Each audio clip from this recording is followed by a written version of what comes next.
क्या आपने कभी रात में अकेले बैठे बैठे अपनी कोई पुरानी गलती याद की है? ऐसी गलती जिसे हुए शायद 5 साल हो चुके हैं, 10 साल हो चुके हैं, और हो सकता है कि जिस इंसान को आपने दुख पहुंचाया था वो भी आज उस घटना को याद न करता हो, लेकिन आप आज भी उसे याद करते हैं। मन में वही सवाल आता है, मैंने ऐसा क्यों किया था? फिर दूसरा सवाल आता है, अगर उस दिन मैंने कुछ और किया होता तो? और धीरे धीरे बात यहां तक पहुंच जाती है, मैं कितना खराब इंसान हूं। यही एक बहुत गहरी बात छिपी है। गलती शायद कुछ मिनट की थी, लेकिन उसकी सजा हम कई साल तक खुद को देते रहते हैं। तो सवाल यह है कि आखिर अपराध बोध यानी गिल्ट पैदा कहां से होता है? क्या गलती करने के बाद खुद को दुख देते रहना जरूरी है? क्या खुद को माफ कर देना अपनी गलती को छोटा समझना है? और सबसे बड़ा सवाल, अगर अतीत को बदला ही नहीं जा सकता तो हमारा मन बार बार उसी पुराने दिन में वापस क्यों चला जाता है? अष्टावक्र गीता में गिल्ट नाम से कोई अलग अध्याय नहीं है, इसलिए यह कहना सही नहीं होगा कि अष्टावक्र ने सीधे आधुनिक मनोविज्ञान वाले गिल्ट पर कोई सिद्धांत दिया था। लेकिन उनकी बातों में कुछ ऐसे गहरे विचार हैं, अहंकार, कर्तापन, चिंता, शोक, आसक्ति, स्मृति और साक्षी भाव, जिनकी मदद से हम अपराध बोध को बहुत गहराई से समझ सकते हैं। और यहां अष्टावक्र की बात थोड़ी चौंकाने वाली है। वह यह नहीं कहते कि गलती हुई ही नहीं, वह यह भी नहीं कहते कि जो मन में आया कर दो और बाद में भूल जाओ। उनकी दिशा इससे बिल्कुल अलग है। गलती को देखो, जो हुआ है उसे साफ साफ देखो, जरूरत है तो उसकी जिम्मेदारी लो, लेकिन उस गलती को अपनी पूरी पहचान मत बना लो, क्योंकि शायद असली समस्या गलती नहीं है। असली समस्या वह कहानी है जो गलती के बाद हमारा मन हमारे बारे में बनाना शुरू कर देता है। मान लीजिए किसी आदमी से बहुत बड़ी गलती हो गई। पहले उसके मन में आता है, मुझसे गलत काम हुआ। ये बात अपने आप में समस्या नहीं है, उसने एक घटना को पहचाना है। लेकिन मन अक्सर यही नहीं रुकता। वो कहता है, मुझसे गलत काम हुआ, इसका मतलब मैंने बहुत बड़ी गलती की, इसका मतलब मैं अच्छा इंसान नहीं हूं, शायद मैं अंदर से ही खराब हूं, मुझे इसकी सजा मिलनी चाहिए, मुझे जिंदगी भर पछताना चाहिए। अब ध्यान दीजिए कि शुरुआत कहां हुई थी और बात कहां पहुंच गई। शुरुआत थी, मैंने गलत काम किया, और अंत हो गया, मैं ही गलत हूं। इन दोनों बातों के बीच बहुत बड़ा अंतर है। अगर मैं कहता हूं मैंने गलत काम किया, तो गलती और मैं अलग हैं। इसका मतलब है कि मैंने कुछ गलत किया है और उसे सुधारा जा सकता है। लेकिन अगर मैं कहता हूं मैं बुरा इंसान हूं, तो अब गलती सिर्फ एक घटना नहीं रही, वह मेरी पहचान बन गई। और जब कोई गलती हमारी पहचान बन जाती है, तब उससे बाहर निकलना बहुत मुश्किल हो जाता है, क्योंकि फिर मन हर नई घटना को उसी पुराने चश्मे से देखने लगता है। एक आदमी सोचता है, मैं ऐसा ही हूं, और जिस दिन इंसान ये मान लेता है कि मैं ऐसा ही हूं, उसी दिन बदलाव की संभावना कमजोर पड़ने लगती है। यही अष्टावक्र की शिक्षा एक बहुत अलग दिशा दिखाती है। अष्टावक्र बार बार व्यक्ति को उसके शरीर, मन और बदलती हुई मानसिक अवस्थाओं से अलग अपने वास्तविक स्वरूप को देखने की तरफ ले जाते हैं। वे साक्षी की बात करते हैं, यानी वो जो मन में उठने वाले विचारों और भावनाओं को देख सकता है। इसे बहुत सरल तरीके से समझिए। आपके मन में आज कोई विचार आया, मैं बहुत खराब इंसान हूं। अब दो संभावनाएं हैं। पहली, आपने उस विचार को सच मान लिया। दूसरी, आपने देखा, मेरे मन में अभी यह विचार उठ रहा है कि मैं खराब हूं। बस यहां एक छोटा सा अंतर आया। पहले मामले में आप विचार के अंदर चले गए, दूसरे मामले में आप विचार को देखने लगे, और यही साक्षी की शुरुआत है। इसका मतलब यह नहीं कि गलती की जिम्मेदारी खत्म हो गई। अगर मैंने किसी को चोट पहुंचाई है, तो चोट को चोट ही कहना होगा। अगर मैंने झूठ बोला है, तो यह मानना होगा कि मैंने झूठ बोला। अगर मेरी वजह से किसी का भरोसा टूटा है, तो उसे स्वीकार करना होगा। लेकिन इसके बाद एक दूसरा सवाल आता है, क्या मुझे अपनी पूरी जिंदगी उसी गलती के लिए खुद को सजा देते रहना चाहिए? यही गिल्ट और रिस्पॉन्सिबिलिटी अलग हो जाते हैं। रिस्पॉन्सिबिलिटी कहती है, हां, ये मुझसे हुआ, अब मैं इसे कैसे सुधार सकता हूं। गिल्ट कहता है, ये मुझसे हुआ, इसलिए मैं खराब हूं, मुझे सजा मिलनी चाहिए। रिस्पॉन्सिबिलिटी आपको वर्तमान में लाती है, गिल्ट आपको बार बार अतीत में ले जाता है। रिस्पॉन्सिबिलिटी पूछती है, अब क्या करना है। गिल्ट पूछता रहता है, मैंने ऐसा क्यों किया। और सबसे मुश्किल बात यह है कि गिल्ट अक्सर इस सवाल का कोई नया जवाब ही नहीं देता। आप वही सवाल 10वीं बार पूछते हैं, फिर 100वीं बार, फिर 1000वीं बार, मैंने ऐसा क्यों किया। लेकिन घटना बदलती नहीं, जो हो चुका है वो वापस नहीं आता। फिर भी मन उसे बार बार चलाता रहता है, जैसे किसी पुराने वीडियो को बार बार रिवाइंड करके देख रहा हो। काश मैंने उस दिन ऐसा नहीं कहा होता, काश मैं वहां गया ही नहीं होता, काश मैंने वो फैसला नहीं लिया होता, काश उस समय मुझे आज जितनी समझ होती। लेकिन आज की समझ उस समय आपके पास थी ही नहीं। यही अतीत की सबसे बड़ी समस्या है। आज बैठकर हम पुराने अपने फैसलों को उस समझ से जज करते हैं जो हमें उस समय मिली ही नहीं थी, और फिर पुराने इंसान को आज का इंसान सजा देने लगता है। सोचिए, यह कितना अजीब है। जिस व्यक्ति ने वो फैसला लिया था वो शायद मानसिक रूप से आज वाले आप जैसा था ही नहीं। उसकी जानकारी अलग थी, उसका डर अलग था, उसकी जरूरतें अलग थी, उसकी समझ अलग थी। फिर भी हम आज बैठकर उसी पुराने व्यक्ति को बार बार कटघरे में खड़ा करते हैं। यहीं से काश वाली दुनिया शुरू होती है, और काश का कोई अंत नहीं होता। क्योंकि अगर आप अतीत को बदल नहीं सकते तो मन उसके बारे में सोचकर क्या बदल रहा है, कुछ भी नहीं। फिर भी हम सोचते रहते हैं। क्यों?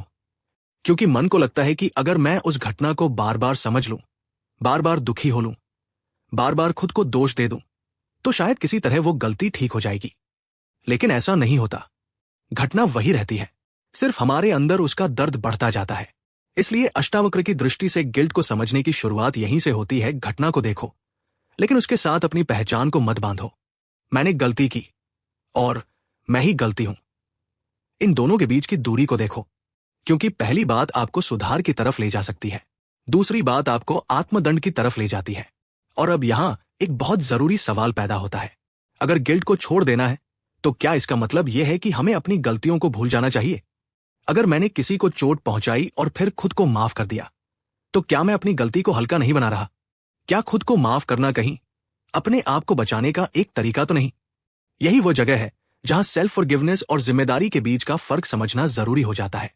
मान लीजिए आपने किसी ऐसे व्यक्ति को चोट पहुंचाई जिसे आप सच में प्यार करते थे। आप जानते हैं कि गलती आपकी थी, आप माफी मांगते हैं, आप सामने वाले को समझाते हैं कि आपने क्या गलत किया। जहां नुकसान सुधारना संभव है वहां सुधार करते हैं और कोशिश करते हैं कि वही गलती दोबारा न हो। अब दो रास्ते आपके सामने हैं। पहले रास्ते में आप कहते हैं, मैंने गलती की थी, मैं इसे समझ चुका हूं, जहां संभव था मैंने सुधार किया, अब मुझे आगे बेहतर तरीके से जीना है। दूसरे रास्ते में आप कहते हैं, हां, मैंने गलती की थी, इसलिए मुझे जिंदगी भर दुखी रहना चाहिए, मुझे खुद को कभी माफ नहीं करना चाहिए। ध्यान से देखिए, दोनों में गलती स्वीकार की गई है, लेकिन एक रास्ता आपको बदल रहा है और दूसरा आपको तोड़ रहा है। अष्टावक्र की दिशा उस मानसिक पकड़ को छोड़ने की है जो हमें बार बार चाह, शोक, चिंता और पुराने मैं से बांधती है। इसलिए खुद को माफ करना गलती को सही कहना नहीं है। यह कहना भी नहीं है कि जो हुआ उससे किसी को फर्क नहीं पड़ा, बल्कि इसका मतलब हो सकता है, हां, मुझसे गलत हुआ था, मैं उससे भाग नहीं रहा, जहां तक संभव है मैं उसकी जिम्मेदारी ले रहा हूं, लेकिन अब मैं अपनी पूरी जिंदगी को उसी गलती की सजा नहीं बनाऊंगा। यह अंतर बहुत गहरा है, क्योंकि कई बार हम सोचते हैं कि अगर हमने खुद को सजा देना बंद कर दिया तो शायद हम अपनी गलती को गंभीरता से लेना बंद कर देंगे। लेकिन क्या सच में ऐसा है? क्या किसी गलती को याद करते हुए रोज दुखी रहना ही सुधार का प्रमाण है? या असली सुधार यह है कि वही गलती दोबारा न हो? यहीं से गिल्ट के बारे में हमारी पूरी समझ बदलने लगती है, क्योंकि हो सकता है कि आपका पछतावा जरूरी था, हो सकता है उस दर्द ने आपको यह दिखाया हो कि कुछ गलत हुआ है, लेकिन सवाल यह है कि वह दर्द आपको कहां ले जा रहा है? क्या वह आपको ज्यादा ईमानदार बना रहा है, ज्यादा संवेदनशील बना रहा है, आपके व्यवहार को बदल रहा है, या आप बस उसी पुराने दृश्य को अपने दिमाग में बार बार चला रहे हैं और हर बार खुद को दोषी ठहरा रहे हैं? अगर दूसरा हो रहा है तो ये सुधार नहीं है, ये मानसिक सजा है। और शायद यही वजह है कि कुछ लोग ऐसी गलती के लिए भी सालों तक खुद को माफ नहीं कर पाते, जिसे बाकी दुनिया कब की भूल चुकी होती है। लेकिन ऐसा क्यों होता है? क्योंकि दूसरे व्यक्ति के लिए वो सिर्फ एक घटना हो सकती है, आपके लिए वो आपकी पहचान का हिस्सा बन चुकी होती है। किसी ने 15 साल पहले गुस्से में अपने पिता से कुछ बहुत कठोर कह दिया। पिता शायद कुछ दिनों बाद वह बात भूल भी गए, लेकिन बेटा 15 साल बाद भी खुद से कहता है, मैं बहुत बुरा बेटा था।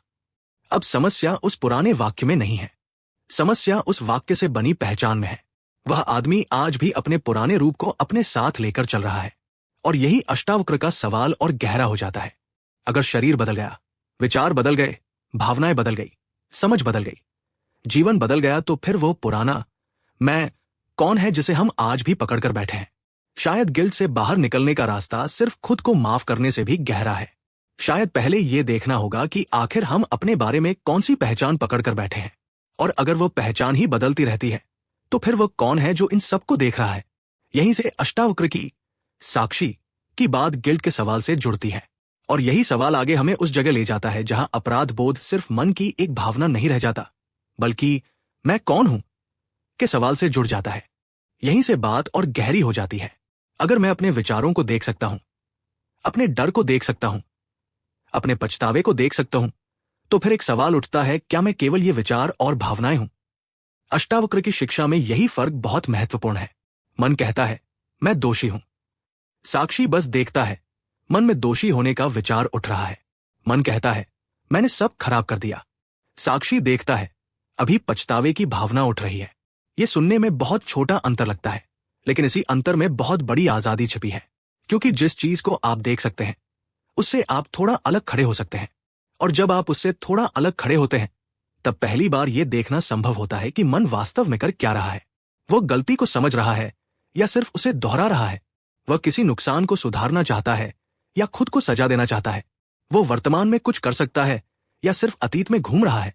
मान लीजिए किसी व्यक्ति ने 10 साल पहले किसी के साथ गलत व्यवहार किया था। आज वह उस व्यक्ति से माफी मांग सकता है, शायद नुकसान का कुछ हिस्सा ठीक कर सकता है, शायद अपने व्यवहार को बदल सकता है। लेकिन अगर वो व्यक्ति अब उसके जीवन में नहीं है और कोई सुधार संभव भी नहीं है, तब भी मन कहता है मुझे इसके बारे में सोचना चाहिए। और फिर वह सोचता है, फिर सोचता है, फिर वही दृश्य याद करता है, फिर खुद को दोष देता है। यहां एक बहुत जरूरी सवाल है, क्या वह कुछ ठीक कर रहा है? नहीं, वह सिर्फ अतीत को दोहरा रहा है। अष्टावक्र के विचारों को इस जगह पर लागू करें तो बात बहुत साफ हो जाती है। जो बीत चुका है उसे मन में पकड़कर बैठे रहना आपको मुक्त नहीं करता। चिंता और शोक उसी पकड़ को मजबूत करते हैं। इसलिए गिल्ट से बाहर निकलने का मतलब ये नहीं कि याददाश्त मिटा दो। याद रहेगी, घटना याद आ सकती है, चेहरा याद आ सकता है, वह दिन याद आ सकता है, लेकिन याद आने और उसमें फंस जाने में फर्क है।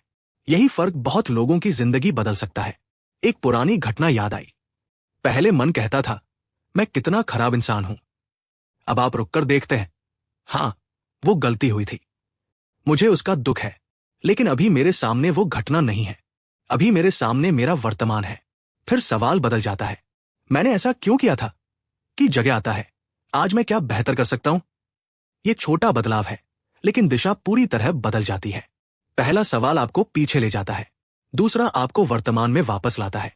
और शायद यही वजह है कि जिम्मेदारी और गिल्ट एक जैसी दिखाई देने के बावजूद अंदर से बिल्कुल अलग है। जिम्मेदारी में दर्द हो सकता है, लेकिन उसके साथ दिशा भी होती है। गिल्ट में दर्द बहुत हो सकता है, लेकिन दिशा गायब हो सकती है। जिम्मेदारी कहती है गलती हुई, अब सुधार करो। गिल्ट कहता है गलती हुई, अब खुद को दोष दो।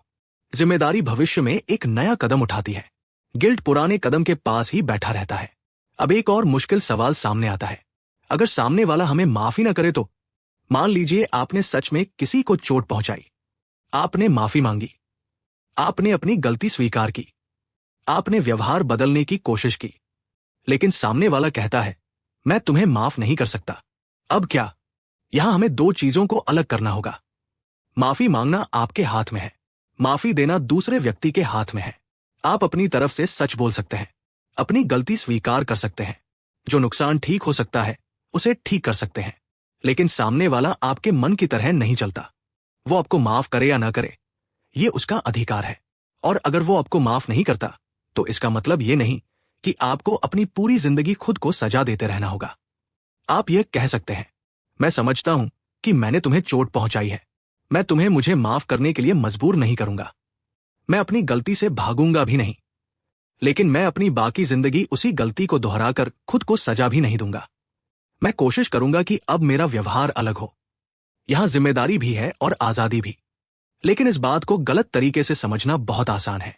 अष्टावक्र जब कर्तापन से आगे जाने की बात करते हैं तो इसका अर्थ ये नहीं कि कोई व्यक्ति कह दे मैंने कुछ किया ही नहीं। अगर ऐसा समझ लिया गया तो पूरी बात उलझ जाएगी। अद्वैत की बात जीवन की जिम्मेदारियों से भागने का बहाना नहीं है। अगर किसी के कर्म से नुकसान हुआ है तो व्यवहार के स्तर पर उसकी जिम्मेदारी को समझना जरूरी है। अष्टावक्र का गहरा सवाल कुछ और है। वो पूछते हैं, क्या तुम अपने हर कर्म, हर विचार और हर मानसिक अवस्था को मिलाकर यही मान बैठे हो कि यही मैं हूं? यहीं से अकर्तापन की बात को समझना शुरू करना चाहिए। बहुत सरल भाषा में कहें तो तुम्हारे जीवन में कर्म होते हैं, फैसले होते हैं, विचार आते हैं, इच्छाएं उठती हैं, गलतियां होती हैं, लेकिन क्या इन सबका जोड़ ही तुम्हारा पूरा अस्तित्व है? अष्टावक्र कहते हैं कि अपने वास्तविक स्वरूप को साक्षी के रूप में जानो। इसका मतलब यह नहीं कि जीवन में कुछ करना बंद कर दो, बल्कि यह समझना है कि मन में जो कुछ आता जाता है वो बदलता रहता है। आज गिल्ट है, कल शायद नहीं होगा। आज पछतावा है, कुछ साल बाद शायद समझ में बदल जाए। आज तुम अपने बारे में एक कहानी मानते हो, कल वही कहानी बदल सकती है। लेकिन जो इन बदलावों को देख रहा है उसके बारे में अष्टावक्र हमें देखने के लिए कहते हैं। और यहीं गिल्ट की एक बहुत गहरी परत सामने आती है। कई बार हमें गलती से ज्यादा उस मैं से तकलीफ होती है जिसे हमने गलती के बाद बना लिया है। मैं बुरा हूं, मैं लायक नहीं हूं, मैंने सब खराब कर दिया, मैं कभी अच्छा नहीं बन सकता। ध्यान दीजिए, ये घटनाएं नहीं है, ये अपने बारे में बनाए गए निष्कर्ष हैं। घटना थी, मैंने झूठ बोला, निष्कर्ष बन गया मैं झूठा इंसान हूं। घटना थी, मैंने किसी को चोट पहुंचाई, निष्कर्ष बन गया मैं प्यार के लायक नहीं हूं। घटना थी, मैंने गलत फैसला लिया, निष्कर्ष बन गया मैं हमेशा गलत फैसले लेता हूं। यही मन एक घटना से पूरी पहचान बना देता है, और पहचान बनने के बाद इंसान हर जगह उसी पहचान का सबूत ढूंढने लगता है। अगर वह एक बार फिर गलती करता है, मन कहता है देखा मैं सच में खराब हूं। अगर कोई उसकी आलोचना करता है, मन कहता है देखा मैं अच्छा नहीं हूं। अगर कोई उसे छोड़ देता है, मन कहता है मेरे अंदर ही कुछ खराब है। इस तरह एक पुरानी गलती वर्तमान की हर घटना पर छाया डालने लगती है। अब सवाल यह है कि इससे बाहर कैसे निकला जाए। अष्टावक्र की दिशा में पहला कदम बहुत सीधा है। जो हो रहा है उसे देखो, भागो मत। अपने गिल्ट को दबाने की कोशिश मत करो। अपने मन से यह मत कहो कि मुझे ऐसा महसूस नहीं करना चाहिए। अगर गिल्ट है तो उसे देखो, अगर पछतावा है तो उसे देखो, अगर शर्म है तो उसे भी देखो, लेकिन तुरंत उसके साथ अपनी पहचान मत जोड़ो। मन में विचार आया मैं बुरा इंसान हूं, उसके साथ बहने के बजाय पूछो यह विचार अभी मेरे भीतर उठ रहा है, क्या यह पूरी सच्चाई है? फिर देखो कि उस विचार के नीचे क्या है। कभी डर होगा, कभी किसी को खोने का डर, कभी अपनी छवि खराब होने का डर, कभी स्वीकार न किए जाने का डर, कभी ये डर कि लोग हमारे बारे में क्या सोचेंगे। और कई बार गिल्ट के नीचे इच्छा भी छिपी होती है। हमने झूठ क्यों बोला? शायद अपनी छवि बचाने के लिए। हमने किसी पर गुस्सा क्यों किया? शायद अपने अहंकार को चोट लगी थी। हमने किसी को धोखा क्यों दिया? शायद हमें कुछ पाने की बहुत इच्छा थी। हमने सच क्यों छिपाया? शायद हमें डर था कि सच सामने आया तो हमारा सम्मान खत्म हो जाएगा। यही पछतावा सिर्फ मैंने गलत किया तक सीमित नहीं रहता, वो हमें अपने मन को देखने का मौका देता है। और यह बहुत महत्वपूर्ण बदलाव है। अब आप सिर्फ गलती को नहीं देख रहे, आप उस मन को देख रहे हैं जिसने गलती की थी। मान लीजिए किसी ने झूठ बोला, वो सिर्फ ये सोच सकता है मुझसे झूठ हुआ, लेकिन अगर वह थोड़ा गहराई से देखे तो सवाल हो सकता है मुझे झूठ बोलने की जरूरत क्यों महसूस हुई? मैं किस चीज से डर रहा था? मैं किस छवि को बचाना चाहता था? मैं सच बोलने की कीमत क्यों नहीं चुका पाया? इन सवालों के जवाब असहज हो सकते हैं, लेकिन यहीं से आत्मसमझ शुरू हो सकती है। क्योंकि कभी कभी हमें अपनी गलती से ज्यादा अपनी उस कमजोरी को देखने की जरूरत होती है जिसने हमें वो गलती करने की तरफ धकेला। और जब वह कमजोरी दिखाई देती है तभी उसमें बदलाव की संभावना पैदा होती है। इसीलिए पछतावा हमेशा दुश्मन नहीं है। पछतावा अगर आपको जगाता है तो वो उपयोगी हो सकता है। लेकिन अगर वही पछतावा आपको सिर्फ खुद से नफरत करवाता है तो वह आपको आगे नहीं ले जा रहा। इसे एक आसान उदाहरण से समझिए। कार में एक वार्निंग लाइट जलती है। वह आपको बता रही है कि कहीं कुछ ठीक नहीं है। आपके पास दो रास्ते हैं। आप गाड़ी रोककर देखते हैं कि समस्या क्या है, या आप गुस्से में आकर पूरी गाड़ी ही जला देते हैं। गिल्ट भी कई बार वार्निंग लाइट जैसा है। वो संकेत दे सकता है कुछ गलत हुआ है, इसे देखो। लेकिन अगर हम उसी संकेत के कारण खुद को ही नष्ट करने लगे तो समस्या हल नहीं हुई। गलती को देखना जरूरी है, लेकिन खुद को खत्म करना जरूरी नहीं। और शायद यहीं से एक बहुत जरूरी सवाल का जवाब मिलता है, क्या गिल्ट हमें सुधारता है या अंदर से तोड़ देता है? जवाब इतना सीधा नहीं है। गलती के बाद थोड़ी बेचैनी हमें रोक सकती है। वो हमें बता सकती है कि हमने कुछ ऐसा किया है जिसे दोबारा नहीं करना चाहिए। लेकिन जब वही भावना लगातार घूमती रहती है, जब हम बार बार खुद को दोष देते हैं, जब हर रात वही घटना दोहराते हैं, तब वो सुधार से ज्यादा आत्मदंड बन सकती है। इसलिए लक्ष्य ये नहीं होना चाहिए कि मुझे कभी गिल्ट महसूस ही नहीं होना चाहिए। लक्ष्य ये होना चाहिए कि गिल्ट आए तो मैं उसे समझूं। वो मुझे क्या बता रहा है? क्या मुझे किसी से माफी मांगनी है? क्या मुझे कोई नुकसान ठीक करना है? क्या मुझे अपना व्यवहार बदलना है? या अब मैं सिर्फ उसी पुराने दृश्य को दोहराकर खुद को सजा दे रहा हूं? यह सवाल बहुत कुछ साफ कर सकता है। और अगर जवाब है अब कुछ सुधारना संभव नहीं है, मैं सिर्फ खुद को सजा दे रहा हूं, तो वही रुकना जरूरी है। क्योंकि अतीत को बदलने की कोशिश में वर्तमान को बर्बाद करना कोई प्रायश्चित नहीं है। ये एक और तरह का नुकसान है। अब सोचिए, अगर गलती बहुत बड़ी हो तो क्या तब भी नई शुरुआत संभव है? यही अष्टावक्र की शिक्षा और गहरी हो जाती है। क्योंकि अष्टावक्र के लिए मुक्ति का मतलब ये नहीं है कि तुम्हारा अतीत मिटा दिया जाए। तुम्हारी कहानी से कोई पन्ना फाड़कर गायब नहीं किया जाता। जो हुआ वो हुआ, लेकिन तुम्हें यह पहचानने की दिशा दिखाई जाती है कि तुम्हारा पूरा अस्तित्व उस कहानी से बड़ा है।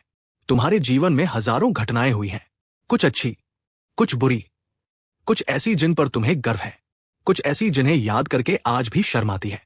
लेकिन क्या तुम्हारा पूरा अस्तित्व इन घटनाओं का जोड़ मात्र है? अगर ऐसा होता तो हर बदलती घटना के साथ तुम भी पूरी तरह बदल जाते। लेकिन अष्टावक्र हमें उस चीज को देखने के लिए कहते हैं जो इन बदलती अवस्थाओं की साक्षी है। यही बात गिल्ट के संदर्भ में बहुत शक्तिशाली हो जाती है। मैंने गलती की थी, हां, इसे नकारने की जरूरत नहीं। उस गलती के परिणाम हुए, हां, उन्हें स्वीकार करना होगा। मुझे जहां संभव है सुधार करना है, हां, यह जिम्मेदारी है। लेकिन इसलिए मैं हमेशा वही खराब इंसान रहूंगा, यही रुकना है। क्योंकि ये तथ्य नहीं है, ये मन का बनाया हुआ निष्कर्ष है। और अब शायद हमें सेल्फ फॉरगिवनेस से भी आगे जाना होगा। हम अक्सर पूछते हैं, मैं खुद को कैसे माफ करूं? लेकिन अष्टावक्र की दृष्टि से एक और गहरा सवाल उठ सकता है, जिस पुराने व्यक्ति को मैं माफ करना चाहता हूं, क्या मैं आज भी उसी व्यक्ति को अपना पूरा अस्तित्व मान रहा हूं? उस समय का शरीर अलग था, उस समय की सोच अलग थी, उस समय का डर अलग था, उस समय की समझ अलग थी, और आज आप अलग हैं। इसका अर्थ यह नहीं कि पुराने कर्म की जिम्मेदारी गायब हो गई। मतलब सिर्फ इतना है कि पुरानी घटना को वर्तमान की स्थायी पहचान बनाने की जरूरत नहीं। यहीं से गिल्ट धीरे धीरे अवेयरनेस में बदल सकता है। अवेयरनेस यानी साफ देखना, बिना भागे देखना, बिना बहाना बनाए देखना, और बिना खुद को पीटते रहने के भी देखना। जब पुरानी गलती याद आए तो शायद आपको अपने मन से लड़ने की जरूरत नहीं। आप बस देख सकते हैं, हां, ये याद फिर आ गई। मेरे अंदर अभी शर्म उठ रही है, मेरे अंदर फिर वही सवाल उठ रहा है। मैं अतीत को बदलना चाहता हूं। फिर एक और सवाल, क्या आज कुछ ऐसा है जो मैं कर सकता हूं? अगर है तो करो, अगर नहीं है तो फिर उस घटना को बार बार जीने से क्या बदल रहा है? यही मन वर्तमान में लौटना सीखता है। और शायद यही अष्टावक्र की शिक्षा को आधुनिक गिल्ट के साथ जोड़ने का सबसे व्यावहारिक तरीका है। गलती से भागो मत, लेकिन गलती में फंसो भी मत। जिम्मेदारी लो, लेकिन आत्मदंड को जिम्मेदारी मत समझो। माफी मांगो, जहां संभव हो नुकसान सुधारो, सीखो, अपना व्यवहार बदलो, और फिर धीरे धीरे उस पुराने मैं की पकड़ को देखो जो बार बार कहता है तुम वही हो। क्योंकि शायद असली बंधन गलती में नहीं है, असली बंधन उस पहचान में है जिसे हम गलती के बाद अपने चारों तरफ बना लेते हैं। और अगर यह बात समझ में आने लगे तो गिल्ट को देखने का तरीका भी बदल जाता है। अब सवाल यह नहीं रहता कि मैं अपनी गलती को कैसे भूलूं। सवाल बन जाता है, मैं अपनी गलती से सीखकर उसके साथ जीना कैसे सीखूं, बिना उसे अपनी पहचान बनाए? और शायद इससे भी बड़ा सवाल, अगर मेरे विचार, मेरी भावनाएं, मेरी यादें और मेरी पुरानी पहचान लगातार बदल रही हैं, तो वो क्या है जो इन सबको देख रहा है? यही अष्टावक्र का साक्षी हमारे सामने आखिरी दरवाजा खोलता है। और इस दरवाजे के पार सवाल सिर्फ गिल्ट का नहीं रहता। सवाल होता है, मैं वास्तव में कौन हूं?